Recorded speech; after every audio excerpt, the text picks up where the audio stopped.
Hello दोस्तों, welcome to Pride Edification online learning platform. दोस्तों, आज हम लोग जूनियर सुपर टेट के लिए maths practice question paper set 2 करेंगे। इसमें एमसीक्यू फॉर्म में क्वेश्चन है। आप लोग प्रत्येक क्वेश्चन के बाद वीडियो को पॉज करके अपना सोल्यूशन करिएगा और वीडियो समाप्त होने के बाद अपना स्कोर कमेंट बॉक्स में ज़रूर बताएं। स्टार्ट करते हैं। पहला क्वेश्चन है हमारे पास 2 की पावर n प्लस 2 की पावर n माइनस 1 अपॉन 2 की पावर n प्लस 1 माइनस 2 की पावर n, इसका हमें मान ज्ञात करना है। देखिए यहाँ पे लिखा हुआ है 2 की पावर n माइनस 1।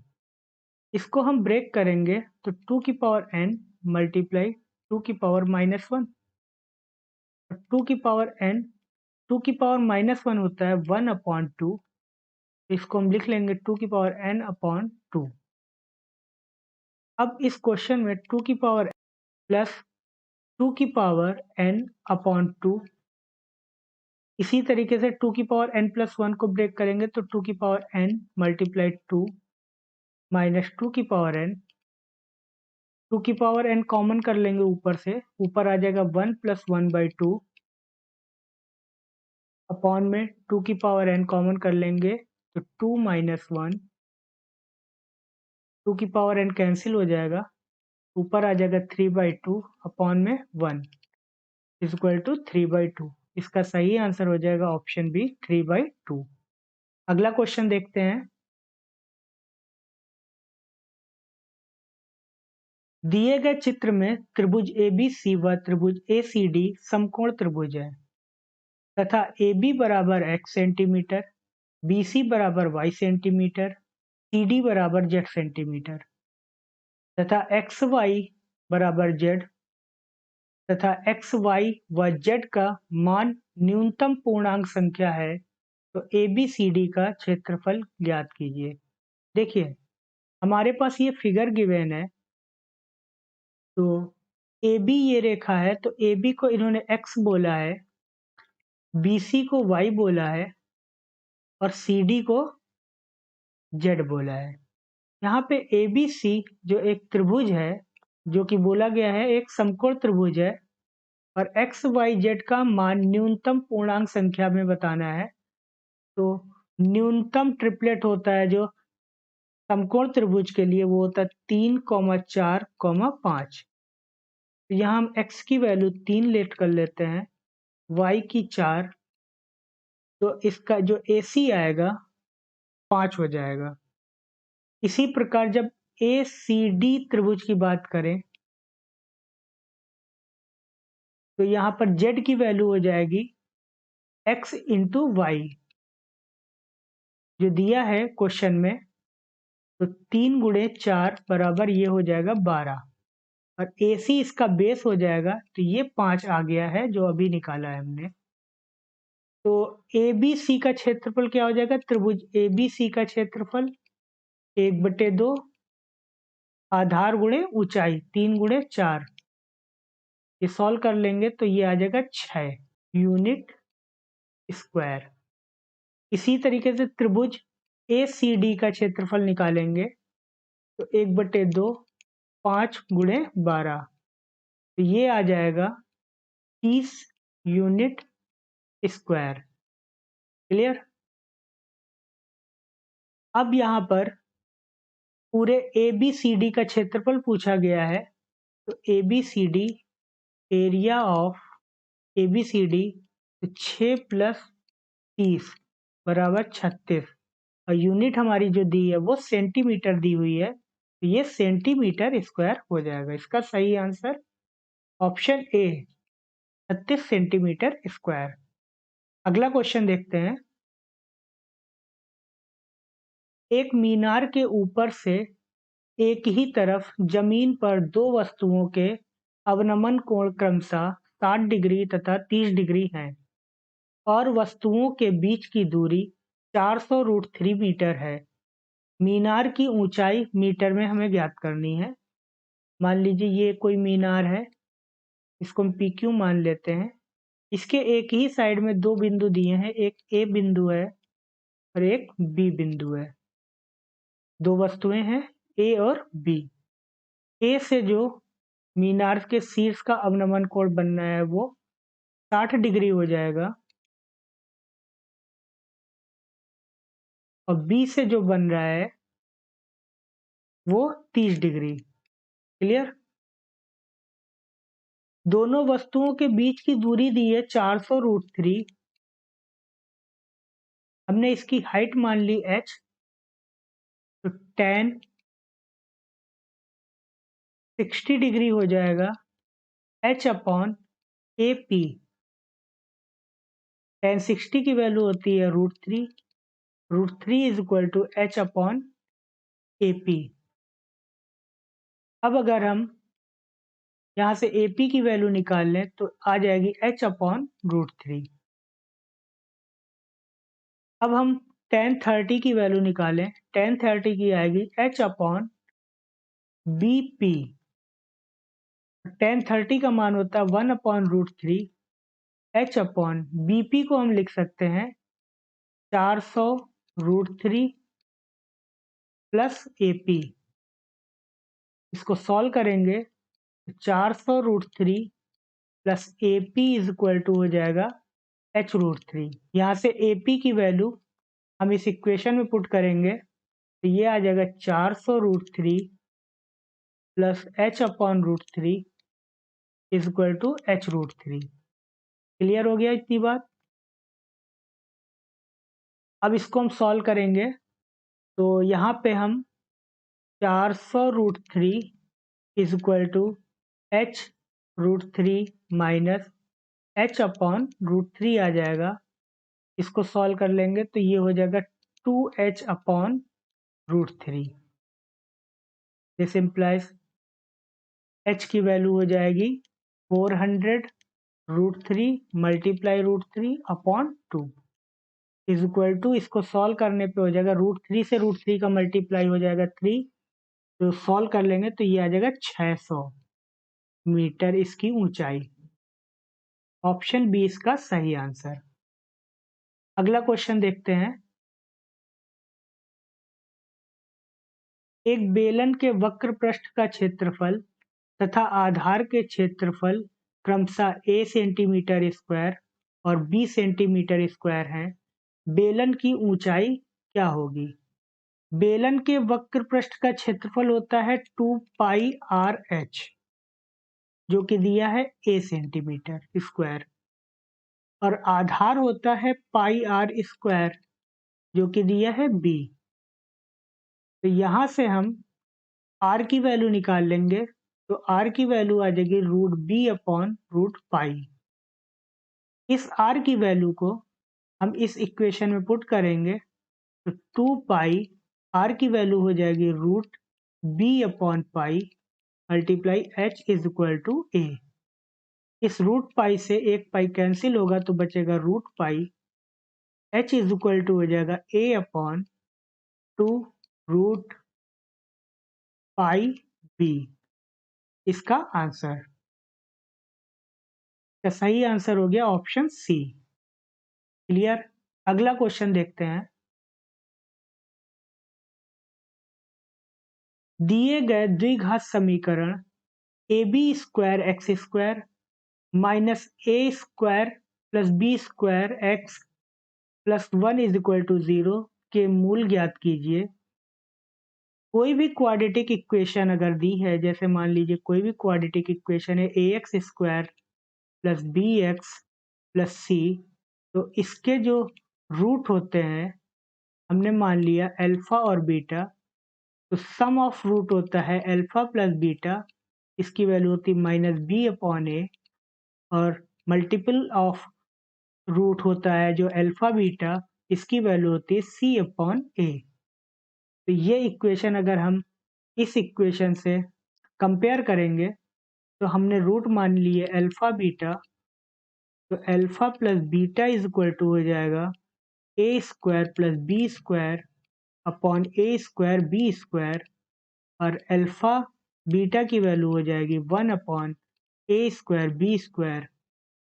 अगर हम यहाँ पे देखें तो alpha plus beta is equal to हो जाएगा 1/a² प्लस 1/b², और अल्फा बीटा की वैल्यू हो जाएगी 1/a² b²। तो इसके सिंगल रूट निकल आ जाएंगे, अल्फा की वैल्यू 1/a² और बीटा की वैल्यू 1/b²।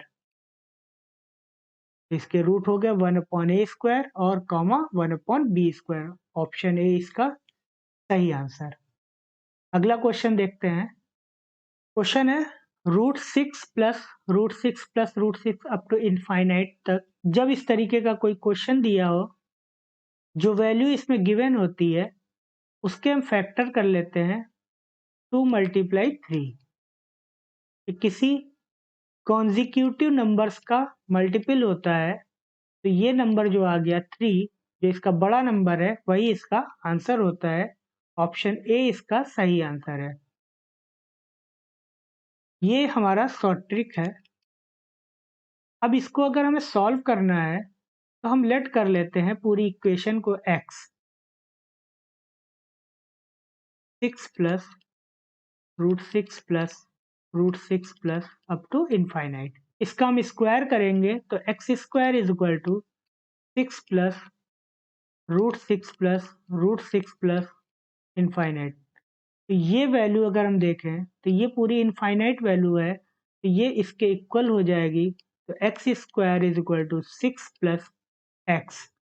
इसको सॉल्व करेंगे तो x² minus x minus 6 is equal to 0। इसके हम फैक्टर कर लेंगे तो ये 3 × 2, यहाँ पे 6 आना चाहिए मल्टीप्लाई पे, तो 3 और 2 का मल्टीप्लाई करेंगे तो 6 आएगा, और सब्ट्रैक्ट करने पे 1 आना चाहिए, तो 3 - 2 करेंगे तो 1 आ जाएगा। तो x² minus 3x plus 2x minus 6 is equal to 0। x common कर लेंगे तो x माइनस 3 प्लस 2 कॉमन कर लेंगे तो x minus 3 is equal to 0।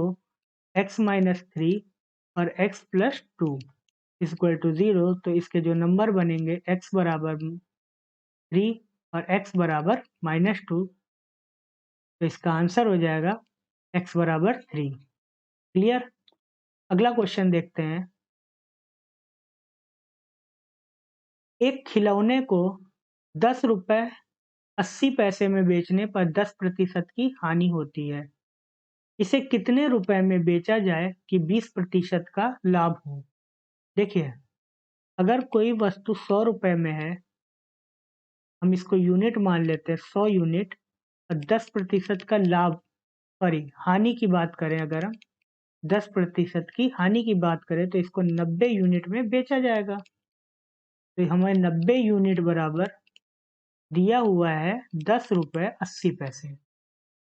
अब बोल रहा है 20% लाभ में बेचना है, तो हमें 20% लाभ में बेचना है, तो हमें 120 में बेचना होगा,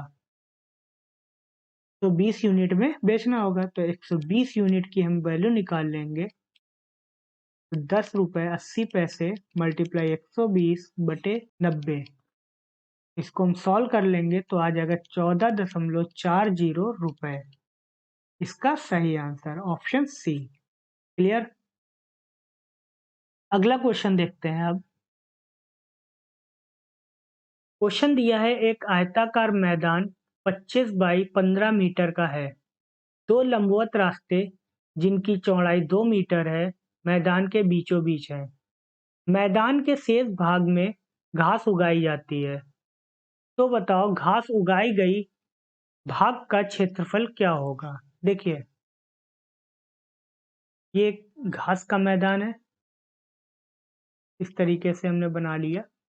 ये 25 मीटर लंबा है और ये 15 मीटर चौड़ा है। इसके बीचों बीच से ये रास्ता बनाया गया है 2 मीटर का। तो अगर हम रास्ते को ध्यान से देखें तो ये एक रेक्टेंगल फॉर्म में ही रास्ता भी बन रहा है। जैसे ये बन रहा है, ये 2 मीटर चौड़ाई है और 15 मीटर लंबाई, और एक रास्ता ये बन रहा है 2 मीटर चौड़ाई और 25 मीटर लंबाई। तो अगर हम इस बीच वाले भाग को देखें ये बीच वाला भाग, तो ये एक स्क्वायर बन रहा है 2/2 का। क्लियर? अगर हम पूरे आयताकार मैदान का क्षेत्रफल निकाल लें 25 गुणे 15 और इससे रास्ते के क्षेत्रफल को माइनस कर दें, तो जो एरिया जहाँ पर घास लगाया गया है ये वाला, इस तरीके से यहाँ पर, इसका एरिया हमें मिल जाएगा। क्लियर? तो हमने क्या किया है, 15 × 2 प्लस 25 × 2, लेकिन माइनस करेंगे ये बीच का जो एरिया है जो स्क्वायर बन रहा है, क्योंकि ये जो यहाँ पर है रास्ते में 2 बार काउंट होगा, तो एक बार इसका स्क्वायर माइनस कर देंगे जो कि स्क्वायर है। तो इसको हम सॉल्व कर लेते हैं, तो इसका मल्टीप्लाई कर लेंगे तो ये आ जाएगा 375 माइनस 30 प्लस 50 माइनस 4, ये हो जाएगा 375 माइनस 80 माइनस 4, ये सॉल्व कर लेंगे तो ये आ जाएगा 299 मीटर स्क्वायर। इसका सही आंसर ऑप्शन बी। अगला क्वेश्चन देख लेते हैं। दिए गए चित्र में AOB वृत्त का व्यास है और CD पैरेलल है AB के। कोण BAD बराबर 30 डिग्री, कोण CAD बराबर हमें ज्ञात करना है। देखिए यहाँ पर CD जो लाइन है ये AB के पैरेलल है, तो अगर ये लाइन पैरेलल है तो ये Z बन रहा है, ये 30 डिग्री कोण है तो ये एंगल भी 30 होगा, तो कोण CDA जो बनेगा वो 30 डिग्री बन जाएगा। और त्रिभुज ADB की अगर हम बात करें तो त्रिभुज ADB ये अर्धवृत्त पे बना त्रिभुज है, तो इसका जो कोण बनेगा ADB ये 90 डिग्री का होगा, ये कोण। तो टोटल कोण CDB की अगर हम बात करें तो ये 90 प्लस 30 डिग्री का हो जाएगा और ये बनेगा 120 डिग्री का पूरा कोण बनेगा। क्लियर इतनी बात? अब देखिए अगर हम पूरे चतुर्भुज की बात करें ABCD, ये एक चक्रीय चतुर्भुज है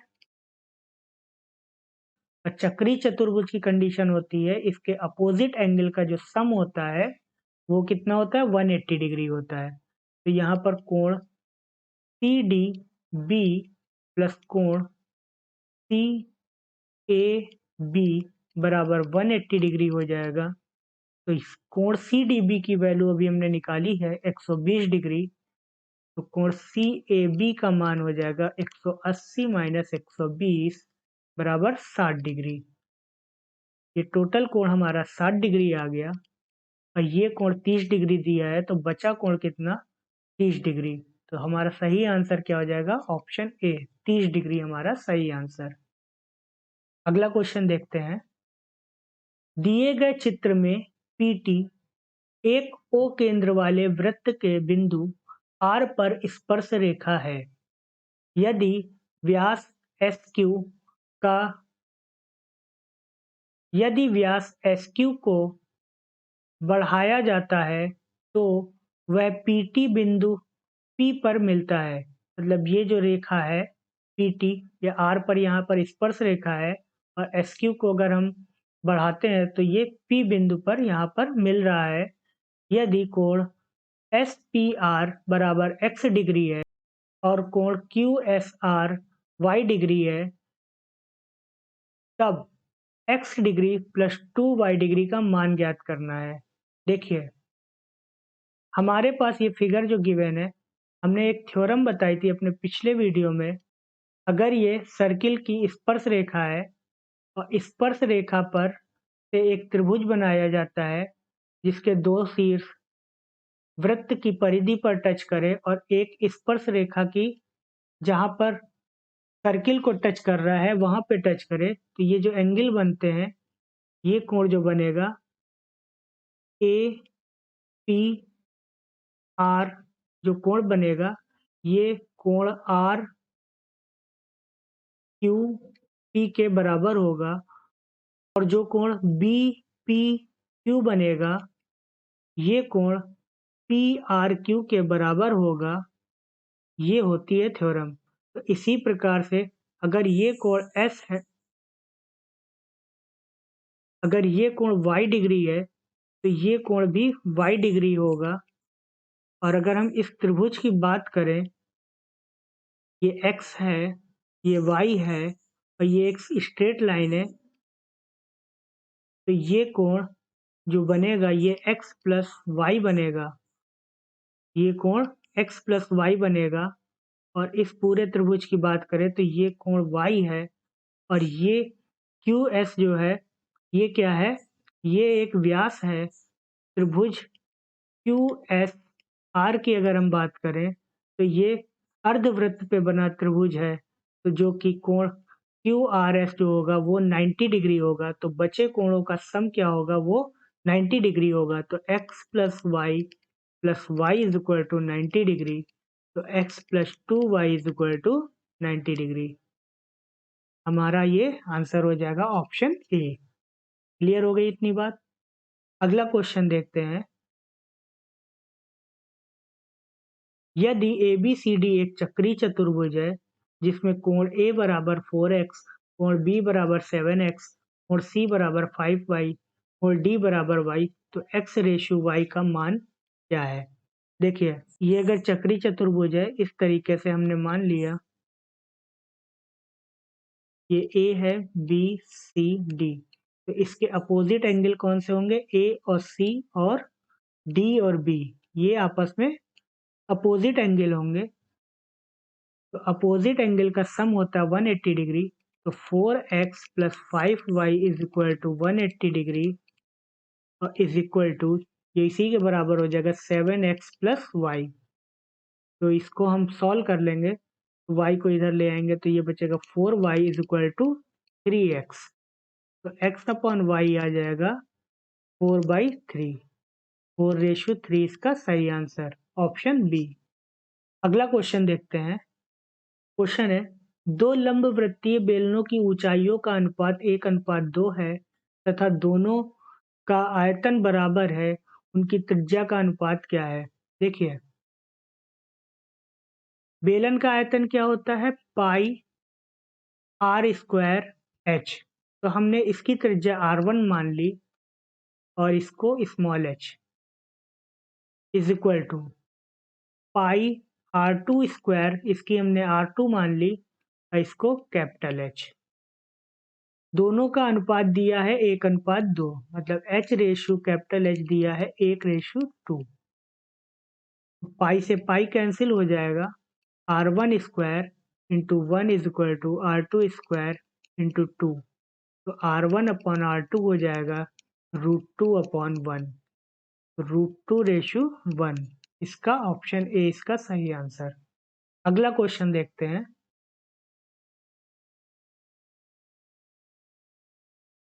तीन वृत्त जिनमें ये वृत्त दिया है, तीन वृत्त जिनमें प्रत्येक की त्रिज्या a सेंटीमीटर है, तो छायांकित भाग का क्षेत्रफल ज्ञात कीजिए। देखिए, अगर हम तीनों के सेंटर को मिला दें तो ये एक समबाहु त्रिभुज बनेगा। क्योंकि इसकी त्रिज्या a है तो सारी साइड इसकी क्या हो जाएंगी, इक्वल हो जाएंगी। तो अगर हम इसको ध्यान से देखें तो ये एक समबाहु त्रिभुज बन रहा है।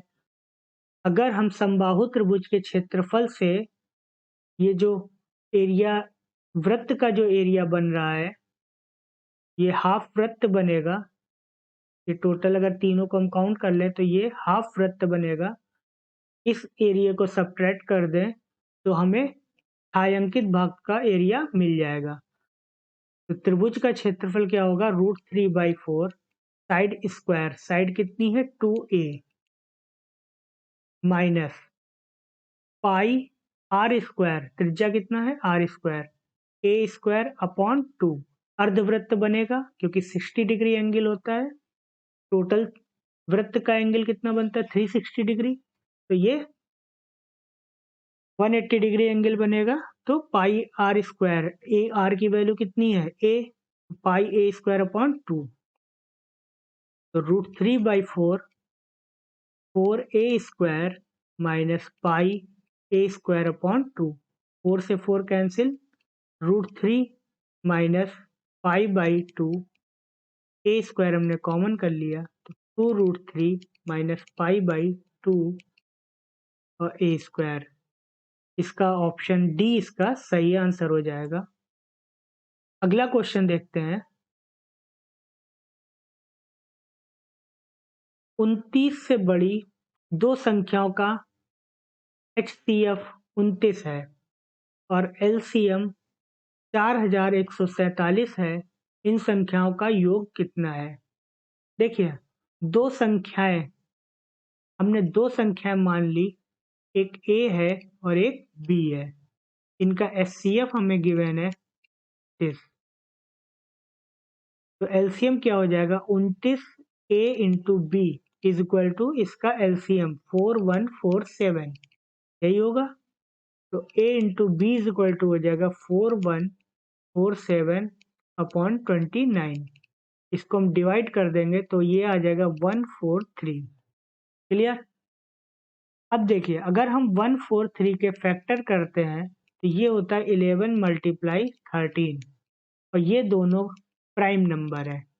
इसका मतलब इसके अब फैक्टर नहीं हो सकते, तो इनमें से एक की वैल्यू 11 होगी, एक की 13। हमने मान लिया A की 11 है और B की 13 और हमारे पास इनका HCF दिया था 29। तो हमारे जो नंबर मिल जाएंगे 11 मल्टीप्लाई 29, 13 मल्टीप्लाई 29। क्लियर? तो इसको हम मल्टीप्लाई कर लेंगे तो ये आ जाएगा 319 और ये आ जाएगा 377। दोनों को ऐड कर लेंगे तो ये हो जाएगा 696। 696 इसका सही आंसर, ऑप्शन बी। अगला क्वेश्चन देखते हैं। ये वैल्यू दी है, इसकी हमें वैल्यू फाइंड करनी है। क्या है? देखिए, यहाँ 0.1 दिया है। 0.1 को हम लिख सकते हैं 1 मल्टीप्लाई 10 की पावर -1। क्लियर? या फिर इसको 1/10 भी लिख सकते हैं। क्लियर? अब देखिए, पॉइंट के बाद कितने नंबर है? एक, यहाँ पे 2, यहाँ 3। तो ये कितना हो जाएगा? पूरा 1। और क्योंकि 1 का सब में मल्टीप्लाई करेंगे तो 1 ही आएगा। तो 1 मल्टीप्लाई 10 की पावर -6 और मल्टीप्लाई 10 की पावर 7। तो जब पावर ऐड करेंगे तो 10 की पावर -6 प्लस 7, तो 10 की पावर +1, ये आ जाएगा 10। इसका डी ऑप्शन इसका सही आंसर। अगला क्वेश्चन देखते हैं।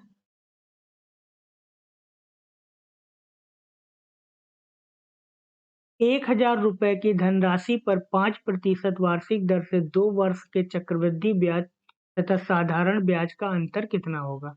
देखिए, कोई अगर अमाउंट है, इसका मान लीजिए फर्स्ट ईयर का इंटरेस्ट हमने निकाला, कुछ आया, और फिर सेकेंड ईयर का निकाला। सेकेंड ईयर का निकालते हैं जब, तो हम फर्स्ट ईयर अमाउंट का जो इंटरेस्ट होगा वो तो निकालेंगे ही, लेकिन जो इंटरेस्ट होगा उसका भी इंटरेस्ट निकालेंगे।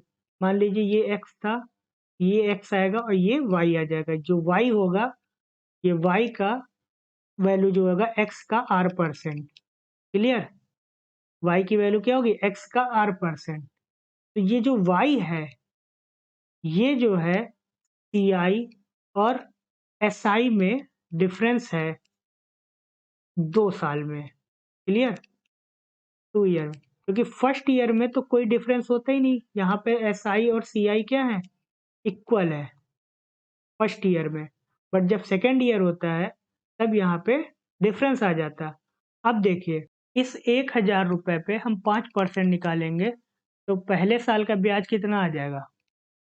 50 रुपए। क्लियर? 50 रुपए आ जाएगा।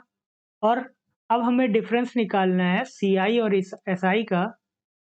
CI और SI का डिफरेंस निकालना है, तो इस 50 पे 5% निकाल देंगे तो ये आ जाएगा 2.5 रुपए।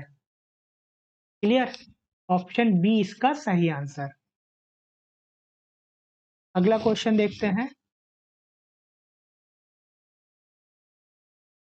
कोई धन 8 वर्ष में साधारण ब्याज की दर से 2 गुना हो जाएगा। किस दर से 2 गुना हो जाएगा? तो देखिए, अगर कोई अमाउंट प्रिंसिपल P है तो वो 2 गुना हो रहा है, तो इसका मतलब वो 2P हो जाएगा। इसका मतलब इंटरेस्ट कितना है? इंटरेस्ट भी P मिल रहा है। तो P is equal to P, हमें रेट निकालना है, टाइम 8 दिया है अपॉन 100। P से P cancel, R is equal to 100 upon 8, ये आ जाएगा 12.5%। ऑप्शन सी इसका सही आंसर। अगला क्वेश्चन देखते हैं। यदि 7x minus 3 upon X plus 7y minus 3 upon Y plus 7z minus 3 upon Z is equal to 0 है, तो 1 upon X plus 1 upon Y plus 1 upon Z का मान क्या है?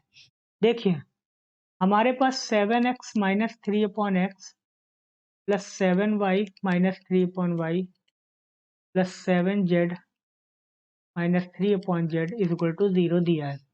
इसको हम ब्रेक कर लेंगे, हम एक पार्ट करते हैं, तो ये आ जाएगा 7 माइनस 3 अपॉन एक्स। इसी तरीके से हम इसको भी करेंगे, तो ये आ जाएगा 7 माइनस 3 अपॉन वाई। इसी तरीके इसको करेंगे तो 7 minus 3 upon Z is equal to 0। और यहाँ पे आ जाएगा 21 माइनस 3 कॉमन कर लेंगे तो 1 upon X plus 1 upon Y plus 1 upon Z is equal to 0। 1 by X plus 1 by Y plus 1 by Z is equal to कितना? 21/3 बराबर 7। इसका सही आंसर ऑप्शन ए। अगला क्वेश्चन देखते हैं। क्वेश्चन है, पी का निर्देशांक क्या होगा जो ए और बी को 3:1 में बांटता है? देखिए, पहले समझते हैं। मान लीजिए ये ए बी कोई लाइन है। ए के निर्देशांक दिए हैं x1, y1, बी के निर्देशांक हैं x2, y2, और यहाँ ये P पॉइंट पे कट कर रहा है, जो इसको A रेशो B में डिवाइड कर रहा है। तो हमारे P के जो निर्देशांक होंगे x, y is equal to x2 multiply A plus x1 multiply B upon A plus B। Clear? इसी तरीके से y2 A plus y1 B upon A plus B, ये इसके निर्देशांक होंगे। तो हमारे पास A के निर्देशांक दिए हैं 5, -2, B के दिए हैं 9, 6, रेशियो में डिवाइड कर रहा है 3:1 में। तो हमें B के निर्देशांक ज्ञात करने हैं, हम निकालेंगे 9 multiply 3 plus 5 multiply 1 on 3 plus 1, 6 multiply 3 plus -2 multiply 1 on 3 plus 1। तो हम सॉल्व कर लेंगे, ये आ जाएगा 27 प्लस 5/4, 18-2/4, ये हो जाएगा 32, आ जाएगा 8, ये आ जाएगा 16, तो 4, 8, 4। ऑप्शन सी इसका सही है। अगला क्वेश्चन देखते हैं। एक घनाभ के किनारे 1:2:3 के अनुपात में का संपूर्ण पृष्ठीय क्षेत्रफल 88 सेंटीमीटर स्क्वायर है, तो घनाभ का आयतन क्या होगा? देखिए, हमें साइड दिया है 1:2:3 के अनुपात, तो हम इसे x, 2x और 3x मान लेते हैं। तो हमारे पास संपूर्ण पृष्ठ का जो क्षेत्रफल होता है वो क्या होता है? 2LB plus BH plus HL, यही होता है। ये किसके बराबर है? 88। LB, इस तरीके से हम इसको मल्टीप्लाई कर लेते हैं, ये आ जाएगा 2x² plus 6x² plus 3x² is equal to 44। यहाँ से एक्स स्क्वायर कॉमन, ये हो जाएगा 11, 44/11 इक्वल टू 4। एक्स की वैल्यू कितनी आ गई 2, हमारी साइड कितनी आ जाएंगी 2 comma 4 comma 2 comma 4 comma 6। Volume हो जाएगा हमारा 2 × 4 × 6, ये आ जाएगा 48 सेंटीमीटर क्यूब। ऑप्शन सी इसका सही आंसर। अगला क्वेश्चन देखते हैं। यदि n एक धनात्मक पूर्णांक संख्या है 3 की पावर 4n माइनस 4 की पावर 3n सदैव निम्नलिखित में से किस संख्या से पूर्णतया विभक्त हो। देखिए, हम जब धनात्मक पूर्णांक संख्या है तो मिनिमम वैल्यू हम पुट करते, तो n इक्वल टू 1 पुट करते। 3 की पावर 4 माइनस 4 की पावर 3, ये हो जाएगा 3 की पावर 4 होता है 81, 4 की पावर 3 होता है 60 इज इक्वल टू 17। ये नंबर 17 से हमेशा डिविजिबल। Option B. आगे देखते हैं अगला क्वेश्चन। एक समबाहुभुज का प्रत्येक अंतःकोण 120 डिग्री का है, उस बहुभुज में भुजाओं की संख्या होगी। देखिए, अंतःकोण अगर 120 डिग्री है तो ये आपको डायरेक्ट याद होना चाहिए। ऑप्शन सी इसका सही आंसर है 6।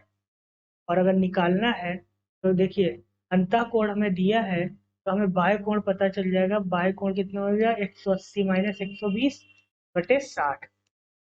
तो हमें साइड निकालनी है, तो टोटल एंगल कितना होता है बाह्य कोण का सम 360 डिग्री अपॉन 60 से सॉल्व कर लेंगे तो आ जाएगा 6।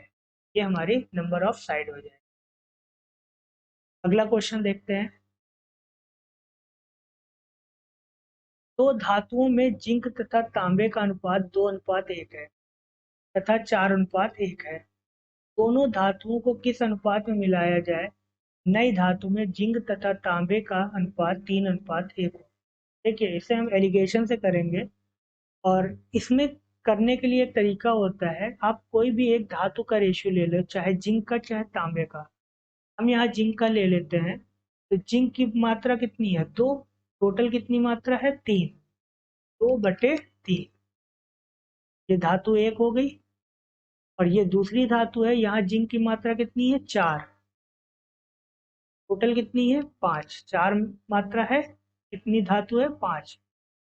इसी तरीके से यहाँ पर जिंक की मात्रा कितनी है 3, टोटल 4। अब यहाँ पे हम दोनों तरफ से डिफरेंस निकालते हैं। यहाँ एलसीएम लेंगे, 5 3 15 डिफरेंस 4 चौक 16/20। ये अनुपात निकल के आता है इस तरीके से 8 डिफरेंस 9 से 12। क्लियर। ये आ जाएगा 1/20 रेशो 1/12, 12:20, 3:5। इसका सही आंसर ऑप्शन ए। अगला क्वेश्चन देखते हैं। क्वेश्चन दिया है, एक शंकु के आधार की त्रिज्या तथा तिर्यक ऊंचाई का अनुपात 4:7 है। यदि इसके वक्र पृष्ठ का क्षेत्रफल 792 सेंटीमीटर स्क्वायर है तो इसके आधार की त्रिज्या कितनी है। देखिए, शंकु का वक्र पृष्ठ का क्षेत्रफल होता है πr, ये दिया है 792। क्लियर। हमें त्रिज्या और इसकी तिर्यक ऊंचाई में अनुपात दिया है 4:7, तो हम इसे मान लेते हैं 4x, एल बराबर मान लेते हैं 7x। वैल्यू पुट कर देते हैं, pi 4x multiply 7x equal to 792। Clear.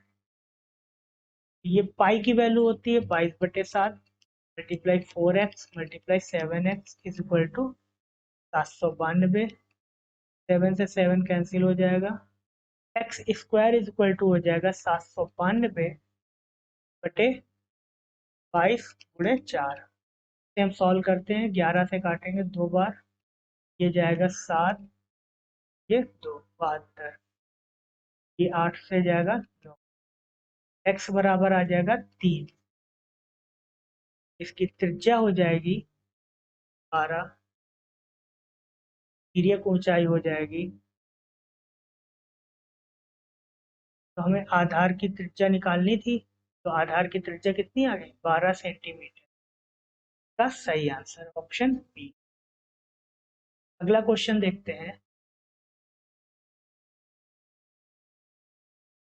यदि x cube plus 6x² plus 4x plus के एक्स प्लस 2 से पूर्णतया विभाजित है, तब के का मान क्या होगा? देखिए, अगर कोई भी पॉलिनोमियल x प्लस 2 से जैसे दिया हुआ है पूर्णतः विभाजित है, तो इसका मतलब अगर हम x बराबर -2 पुट करेंगे तो इसकी वैल्यू क्या हो जाएगी? 0 की वैल्यू 0 हो जाएगी। यहाँ पर x बराबर -2 पुट कर देंगे, कि x प्लस 2 को हम 0 के बराबर करेंगे तो ये आ जाएगा x is equal to -2। -2 put कर देंगे, -2 का होल क्यूब प्लस 6 -2 का whole square plus minus plus k is equal to 0। Clear? ये सॉल्व कर लेंगे, माइनस का 8 आ जाएगा, यहाँ पे आ जाएगा 24, यहाँ हो जाएगा -8 प्लस इज इक्वल टू 0। ए की वैल्यू आ जाएगी -8। ऑप्शन सी इसका सही आंसर। अगला क्वेश्चन देखते हैं। एक बहुभुज में 27 विकर्ण है, तो बहुभुज में भुजाओं की संख्या क्या होगी? देखिए, हमें विकर्ण निकालने का फार्मूला पता है, n-3/2। ये कितना दिया है? 27। क्लियर? हमें n की वैल्यू फाइंड करनी है, यहाँ पे सॉल्व कर लेंगे। n² - 3n = 4, n² - 3n - 54 = 0। अब यहाँ हमें ऐसे नंबर फाइंड करने हैं जिनका मल्टीप्लाई करने पर 54 आए और सब्ट्रैक्ट करने पर 3। 9 और 6 का अगर हम मल्टीप्लाई करते हैं तो 54 आ जाता है और सब्ट्रैक्ट करने पर 3। n² - 9n + 6n = 0। n common कर लेंगे, n-9 + 6 कॉमन कर लेंगे तो n-9 = 0। n-9 और ये n+6 = 0। n = 9 आ जाएगा, जो कि सही है, ऑप्शन सी। अगला क्वेश्चन देखते हैं। 1.27 बार की वैल्यू हमें फाइंड करनी है। देखिए, जब इस तरीके का नंबर दिया हो 1.27 बार, तो इस 1 को अलग कर लेते हैं, 10 में जोड़ लेंगे और 27 इतने नंबर के ऊपर बार लगा होता है अपॉन में 99। सॉल्व कर लेंगे, 9 से काट लेंगे 11 और ये 3, 1 + 3/11। सॉल्व कर लेंगे 14/11। ऑप्शन सी इसका सही आंसर। अगला क्वेश्चन देखते हैं। cos 7 degree, cos 23 degree, cos 45 degree, cosec 83 degree, cosec 67 degree. देखिए, यहाँ cos 7 degree, cos 23 degree upon cosec 83 को हम लिख लेंगे sin 83 डिग्री, और cosec 67 को लिख लेंगे sin 67 डिग्री। cos 45 की वैल्यू होती है 1/√2। अगर इसको हम सॉल्व करें तो ये पूरा कैंसिल हो जाएगा, 1 आ जाएगा, तो इसकी वैल्यू 1/√2। ऑप्शन डी इसका सही आंसर। इसको हम कैसे सॉल्व करेंगे? देखिए, यहाँ cos 7 डिग्री, cos 23 डिग्री को हम लिखेंगे sin 90 - 7। 83 को लिख सकते हैं 90 - 7। इसी तरीके से इसको कैसे लिख सकते हैं? sin 90 - 23। 67 को 90 - 23, cos 7 degree, cos 23 degree, sin 90 - 7 ये होता है cos 7। sin 90 - 23 ये होता है cos 23 डिग्री। ये पूरा कैंसिल आ गया 1। हमारा आंसर आया था 1/√2। अगला क्वेश्चन देखते हैं। x + 1/x = 5 x square plus 1/x³ is equal to 8, x³ plus 1/x² का मान हमें फाइंड करना है। देखिए हमें x प्लस 1/x की वैल्यू पता है 5 है। हम निकाल लेंगे एक्स स्क्वायर प्लस 1/x² की वैल्यू, ये आ जाएगी 25 माइनस बराबर 23। अब इसी को अगर हम फिर से सॉल्व करें, क्यूब कर देते हैं, तो x³ प्लस 1/x³ की वैल्यू आ जाएगी सॉल्व करने पे 110।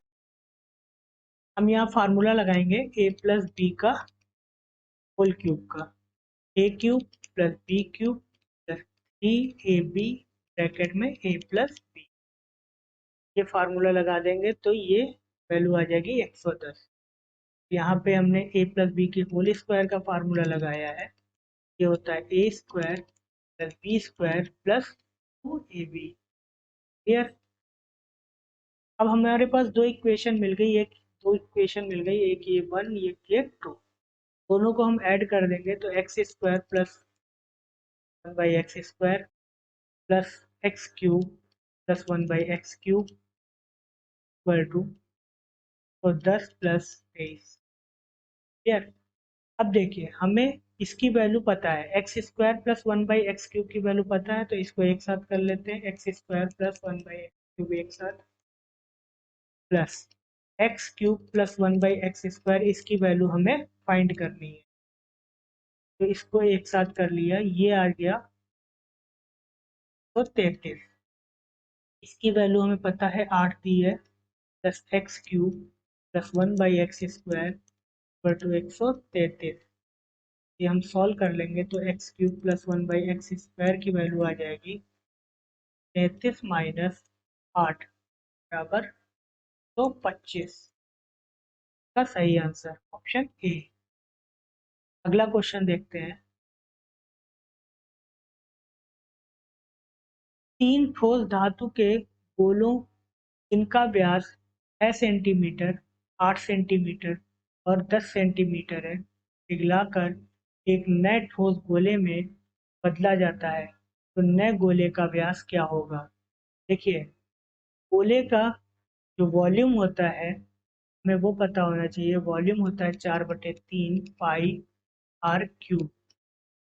ये हमने एक नए गोले का वॉल्यूम मान लिया है कैपिटल आर। ठीक है, जो हमने व्यास दिए हुए हैं स्मॉल r1 r2 r3 वो निकल आएंगे 3 4 ये 5। 4/3 पाई हमने पूरा कॉमन कर लिया, 3 cube plus 4 cube plus 5 cube cancel हो जाएगा, r³ इज इक्वल टू हो जाएगा 27 प्लस 64 प्लस 125। तो हम ऐड कर लेंगे तो ये आ जाएगा 216। r³ is equal to 216, r is equal to क्या आ जाएगा 6 का व्यास पूछा है नए गोले का, हो जाएगा 12 सेंटीमीटर। ऑप्शन डी इसका सही आंसर। अगला क्वेश्चन देखते हैं। क्वेश्चन दिया है यदि x प्लस 1/x का whole square is equal to 3, तब हमें इसका मान ज्ञात करना है। देखिए अगर हमारे पास इस तरीके का दिया है x प्लस 1/x का होल स्क्वायर 3, या फिर x plus 1/x is equal to √3 दिया है, तब x की पावर 6 इज इक्वल टू -1 होता है। ये याद रखना, ये हम लोग डायरेक्ट क्वेश्चन में अप्लाई करेंगे। इसको हम लिख सकते हैं x की power 6 plus 1 is equal to 0। Clear. अब देखिए यहाँ पर x की पावर 206 प्लस x की पावर 200 से हम अगर x की पावर 200 को कॉमन कर लेते हैं तो अंदर बचता है x की पावर 6 प्लस 1। इसी तरीके से x की पावर 90 प्लस x की पावर 84 से x की पावर 84 कॉमन कर लेते हैं तो अंदर बचता है x की पावर 6 प्लस 1। इसी तरीके से x की पावर 18 प्लस x की पावर 12 से x की पावर 12 को कॉमन कर लेते हैं तो अंदर बचता है x की पावर 6 प्लस 1। +1। क्लियर। ये देखिए x की पावर है +1 जो है वो क्या है 0, तो ये नंबर हमारा पूरा 0 हो जाएगा, ये टर्म भी पूरा 0 हो जाएगा और ये टर्म भी पूरा 0 हो जाएगा। तो बचेगा क्या, सिर्फ 1। हमारा आंसर क्या हो जाएगा, ऑप्शन डी 1। अगला क्वेश्चन देखते हैं। त्रिभुज का क्षेत्रफल ज्ञात कीजिए जो रेखा 8x - 3y = 24 x अक्ष और y अक्ष से जाती है। देखिए ये x एक्सिस है, ये y एक्सिस है, x अक्ष ये रहा और ये y अक्ष। क्लियर। हमारे पास इक्वेशन दी है 8x - 3y = 24। अगर हम इसको 24 से डिवाइड कर दें तो x/3 माइनस y/8 = 1। इससे हम लिख सकते हैं x/3 प्लस y/-8 = 1। यहाँ पर a = आ जाएगा 3 और b = आ जाएगा -8। ये कैसे आया, देखिए हमारे पास इक्वेशन होती है x/a प्लस y/b = 1। इसको हम बोलते हैं intercept form of a line, रेखा का अंतःखंड रूप। क्लियर। तो ये यहाँ पर a और b की वैल्यू हो जाती है, a की वैल्यू 3 आई और b की -8। तो जो a है हमारा, a होता है x अक्ष पर काटे गए अंतःखंड की लंबाई। जो x अक्ष है इस पर अगर जो लंबाई कट करेगी वो a हो जाता है। अब देखिए a की वैल्यू कितनी है 3, 3 यहाँ पर कहीं आ जाएगा, यहाँ के कोऑर्डिनेट क्या हो जाएंगे 3,0। क्लियर। b की वैल्यू कितनी है, b की वैल्यू कितनी है -8। तो b क्या होता है, b जो होता है y अक्ष पर काटे गए अंतःखंड की लंबाई, और ये b की वैल्यू निगेटिव में है तो ये नीचे की तरफ आएगा, तो यहाँ के कोऑर्डिनेट हो जाएंगे 0, -8। तो ये जो लंबाई होगी ये कितनी हो जाएगी 8 और ये लंबाई कितनी हो जाएगी 3, और इन दोनों को अगर हम मिला देंगे तो ये पूरी, ये हमारी रेखा है 8x - 3y = 24। ये हमारी लाइन है। तो ये त्रिभुज बन रहा है, एक समकोण त्रिभुज बन रहा है जिसका बेस है 3, हाइट है 8। क्लियर।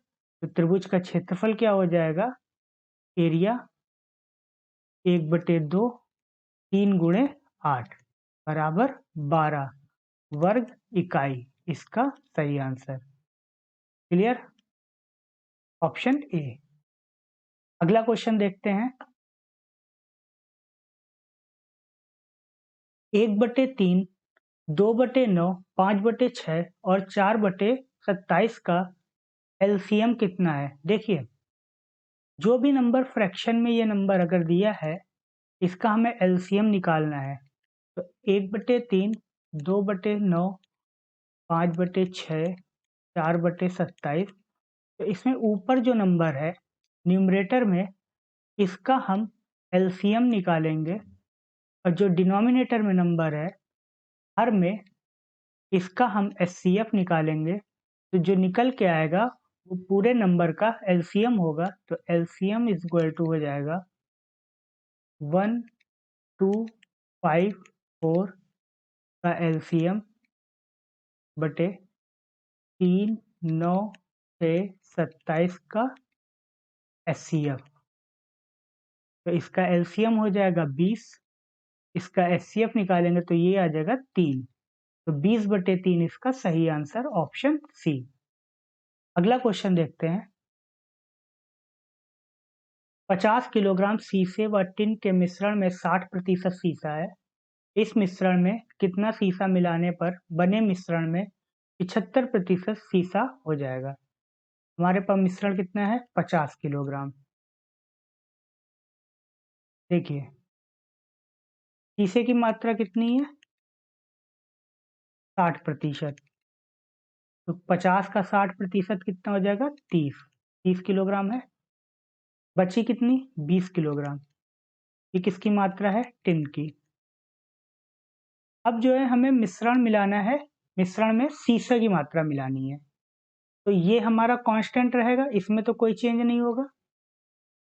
इसकी मात्रा मिलानी है शीशे की, कितनी मिलानी है ये नहीं पता है, बट इतनी मिलानी है कि इसकी जो परसेंटेज हो जाए वो 60 से बढ़कर ये हो जाए 75%। क्लियर? तो अगर शीशे की मात्रा यहाँ पर 75% हो जाएगी तो टिन की जो मात्रा है ये 20 किलोग्राम, ये तो कम हो जाएगी 25%। तो इसका मतलब 25% बराबर 20 kg के हो गया। तो हमें 75% बराबर निकालना है। तो 20 गुणे 75/25 बराबर 60 kg। इसका मतलब शीशे की मात्रा कितनी हो गई? 60 किलोग्राम। पहले कितनी थी? 30 किलोग्राम। बढ़ी कितनी? 30 किलोग्राम। ऑप्शन सी इसका सही आंसर। क्लियर? अगला क्वेश्चन देखते हैं।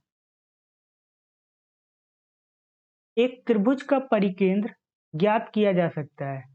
देखिए, जो त्रिभुज होता है,